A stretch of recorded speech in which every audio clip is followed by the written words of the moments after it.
안녕하십니까. 반갑습니다. 주식 참견 시점의 주참씨입니다. 자, 금일 삼성중공업이 모처럼 소폭적인 강보합 수준에 마감을 했습니다.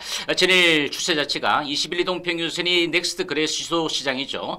애프터마켓 시장에서 조금 더 밀려서 4%대 조정이니까 종가상으로는 21 이동평균선을 좀 깨뜨렸던 그런 모습이고, 오늘 장중에 13,750원까지 밀렸다가 반등을 주었기 때문에 다시 한번 21 이동평균선을 기술적으로 회복을 시켜주었습니다.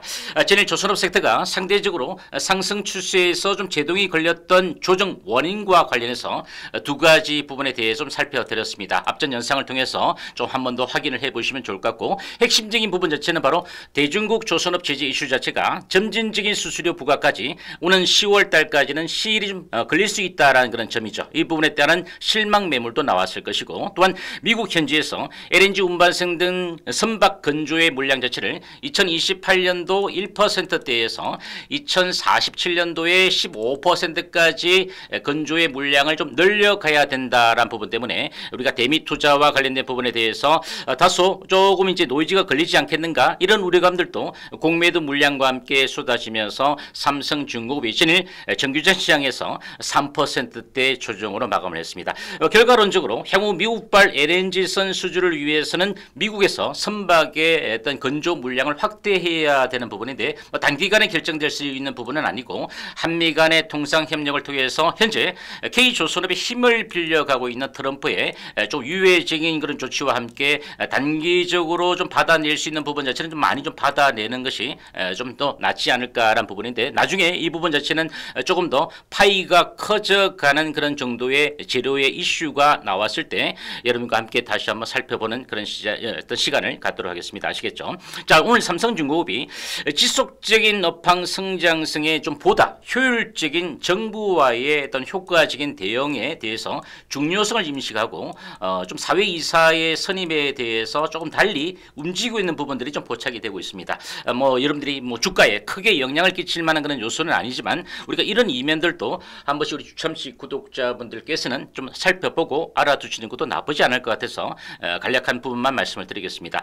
정부와의 인적 네트워크를 강화하기 위해서 결국 조선업 같은 경우는 관료 출신의 인사를 선임하는 것도 좀 효과다라고 삼성중공업이 판단을 하고, 사회이사의 선임에 있어서 대개의 경우 상장사 같은 경우에는 CEO죠. CEO의 어떤 그 내심 이제 경영 목표에 따라서 거의 거수기 정도의 역할을 하면서 손을 들 때는 다 같이 들어주는 이런 역할만 해왔던 것도 사실이죠. 그죠? 삼성전자도 그렇게 해왔으니까요.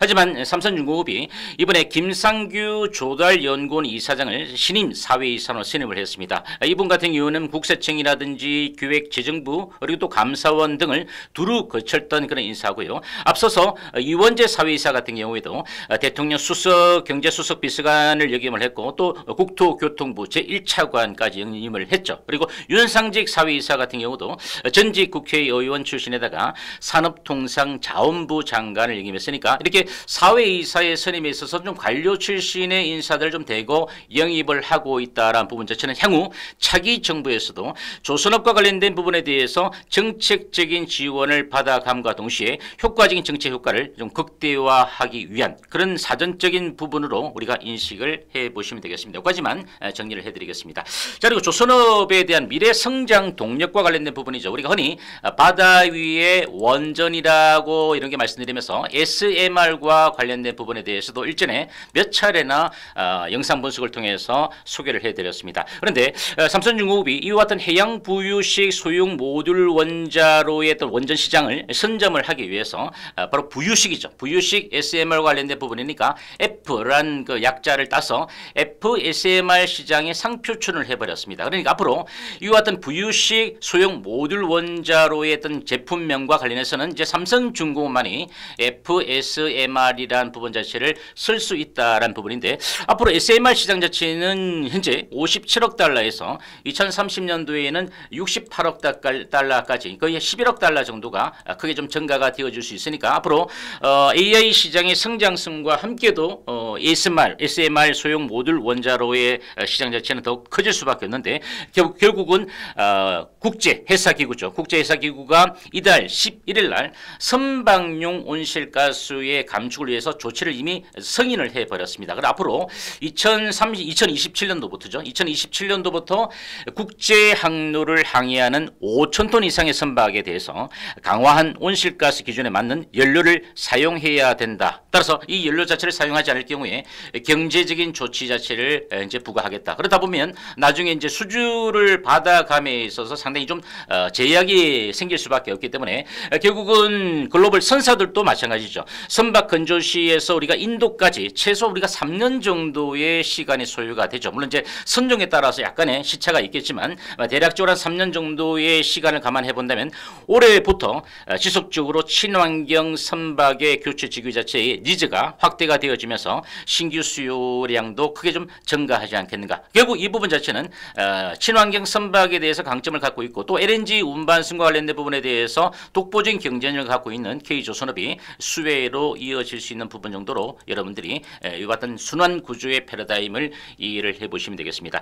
조선업이 우리가 과거에 1차적인 슈퍼 호황기 자체가 대략적으로 한 1991년도부터 2002년 정도까지 1차적인 슈퍼 호황기를 거치고 2008년도부터 2016년도까지 침체기를 겪어가면서 모든 조선사들이 해양의 부유식 FLNG와 관련된 부분에 대해서 다 떠나갔을 때 나홀로 지켜왔던 부분 자체가 결국 독보적인 해양 플랜트의 강자로 도약할 수 있는데 밑거름이 되었다라는 부분이고요. 물론 올해 모잠비크 FLNG부터 시작해서 미국 대편사부터 시작해서 추가적인 수주의 목표치는 최소 2기 정도를 설정해 놓고 있는데 3기 정도까지도 기본적인 어떤 피드의 계약까지도 이끌어내게 되면 삼성중공업에 대해서 바라보는 외국인들의 관점 자체도 달라질 수밖에 없지 않겠는가. 그래서 이미 삼성중공업은 이와 같은 FSMR과 관련된 부분에 대해서도 덴마크의 소형 용융염 원자로 개발소죠. C보고사와 컨소시엄을 구성해서 부유식 발전 설비의 제품을 이제 개발 중에 있습니다. 결국 핵심적인 요인은 바로 이 SMR 같은 경우는 안정성적인 부분과 경제성이 가장 강한 그런 강점을 갖고 있어서 해양의 무탄소 선박 시대의 핵심 동력으로 부각될 수 있다는 부분에 대해서도 한 번 더 여러분들 인식을 해 주시면 좋겠습니다. 자, 그런데 이 FSMR과 관련된 부분에 대해서 오늘 역점을 좀 두고 있는 이유 자체가 결국은 이제 대중국과의 초격차의 기술력을 더욱더 벌여가겠다라는 게 삼성중공업의 기본 입장 같아요. 우리가 이 SMR과 관련된 예를 들어서 우리가 러시아 같은 경우가 원전 강국이죠. 원전 강국인데 2019년도부터 이미 원자력 발전선을 완공해서 상업 운영 중에 있습니다. 하지만 러시아 같은 경우는 이제 조선업과 관련된 부분에 대해서 국내 K조선사와의 경쟁 자체가 되지 않는 그런 모습이니까 결국 삼성중공업도 중국과의 기술 격차를 위한 선제적 대응을 위해서 이와 같은 상표 출연을 함과 동시에 이쪽 부분 자체는 결국은 나아가서 국제회사기구의 규제 조치와도 맞물려 가기 때문에 전체적인 큰 그림을 놓고 봤을 때 K조선업이 수혜의 개념으로 여러분들이 인식을 하시면 좋겠죠. 물론 삼성중공업뿐만 아니라 HDA 한국조선해양이라든지 하나오션도 이쪽 부분에 대해서 역량을 현재 추진을 해가고 있지만 좀 더 빠르게 선점 효과를 했다라고 보여진다면 삼성중공업이 이런 부분들이 주가의 외국인들의 기관들이 강력하게 달라붙을 수 있을 정도의 강력한 호재성 이슈 자체는 아니다 하더라도 성장의 밑그림을 계속적으로 만들어가고 있다는 부분 자체에 대해서는 저는 상당히 좀 좋게 보고 있다라고 여러분들도 생각해 보시면 좋을 것 같습니다. 결과론적으로 신조선가 지수가 완만한 상승세를 이어가고 있고 국내 조선사들이 신규 수주 잔고도 비례적으로 현재 증가를 해가고 있는 그런 구간 아니겠습니까? 따라서 조선업에 대해서 우리가 중장기적인 그런 투자의 효과 자체는 앞으로 조금 더 여러분들이 지나게 되면 상당히 좀 파급적인 효과 자체가 더 커질 수 있다. 한마디로 우리가 주가에 대해서 주식에 대해서 투자를 해 놓을 때 단기적 관점에 대해서 트레이딩만 해 가시는 분도 계시고 단기적인 단타 공략이 되지 않으니까 스윙적인 관점에서 매수해 놓고 조금 기다렸다가 수익이 나면 1차적으로 좀 물량을 좀 정리를 했다가 눌림목이 들어오는 구간 속에서 다시 한번 물량을 추가로 매수해서 또다시 목표가까지 다 가는데 이런 부분들에 대해서 제가 여러분들에게 목표가가 2차적인 목표가는 17,500원부터 시작해서 2만 원은 분명히 회복을 할 것이다 라는 부분에 대해서 강조를 드리고 있는데 쉽게 와닿지 않는 분도 계실 것 같아요. 그래서 단타만 좀 쳐가다가 15,000선을 돌파를 했다가 다시 한번 대밀리게 되니까 결국 여기서 좀 매도를 할 걸 하고 아쉬워하시는 분도 많이 있을 걸로 저는 알고 있습니다. 결국 주참씨가 여러분들에게 이렇게 삼성중공업에 대해서 특이한 사항이 없는 한 매일같이 이렇게 방송을 하고 분석 분석을 해드린 이유 자체는 결국 여러분들이 액션을 취해야 되는 것은 사실이죠. 하지만 여러분들이 홀로 투자하는 것보다 제가 이 삼성중공업에 대해서 그래도 여러분들보다는 좀 많이 알고 있고 또 그만큼 또 이쪽 분야에 제가 또 근무를 했던 역량도 있어서 이런 부분들에 대해서 여러분들이 조금 더 깊게 또 재변을 좀 넓혀가면서 분석을 해드리는 이유 자체는 여러분들이 이런 여러 가지 부분들을 다 감안을 해봤을 때 여러분들의 판단이 주참 시와 판단이 동일하다면 단기적인 흔들림을 좀 우리가 참고 인내하는 것도 중요하지 않을까. 그래서 우리가 보통 경기 민감주 이렇게 하는데 조선업이 대표적으로 이제 경기 민감주 아니겠습니까?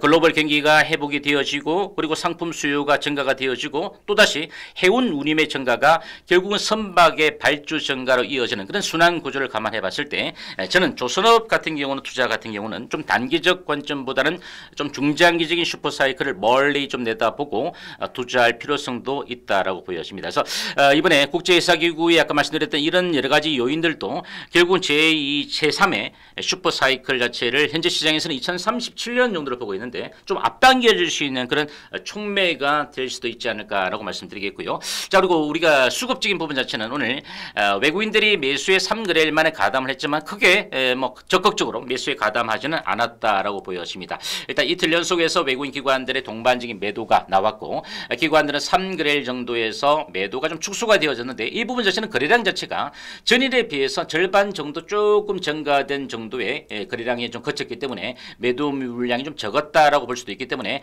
우리가 하루 이틀 정도는 좀 추가적으로 기관들이 여기서 제가 보는 수익이 크게 나지도 않았음에도 불구하고 이렇게 좀 바닥권 영역에서 매수했다가 여기서 빠지면서 엑시트하지는 않지 않겠는가라고 보여지거든요. 그래서 단기간의 시장의 흐름에 따라서 좀 공매도 물량과도 연관성이 있게 좀 기관들의 매도도 나왔지만 큰 틀의 흐름을 놓고 보면 오히려 기관 투자자들은 묵직한 외국인들보다 좀 단편적으로 롤링을 해가는 그런 특성이 있기 때문에 적절하게 매도하고 또 매수에 주어 담으면서 의도적으로 여러분들이 또 물량을 빼앗기 위한 힙소 전략까지도 나올 수 있다는 부분도 감안을 해본다면 큰 틀의 추세 자체가 일그러지지 않는 이상은 우리가 개수적인 추이를 좀 지켜봐야 될 것 같고요. 자, 마지막으로 우리가 볼린저 밴드의 어떤 차트상의 흐름을 놓고 봤을 때 지난번에도 좀 말씀을 드렸습니다만은 12월 달에 볼린저 밴드 하한선을 깨고 난 다음에 빠르게 회복률을 좀 보여주었고 이번에도 4월 달에 볼린저 밴드 하한선을 깨뜨렸다가 빠르게 회복률을 보여주고 난 다음에 결국 상한선에 좀 걸려들 수밖에 없었죠. 그래서 현재 큰 흐름을 놓고 보면은 하한선과 상한선에서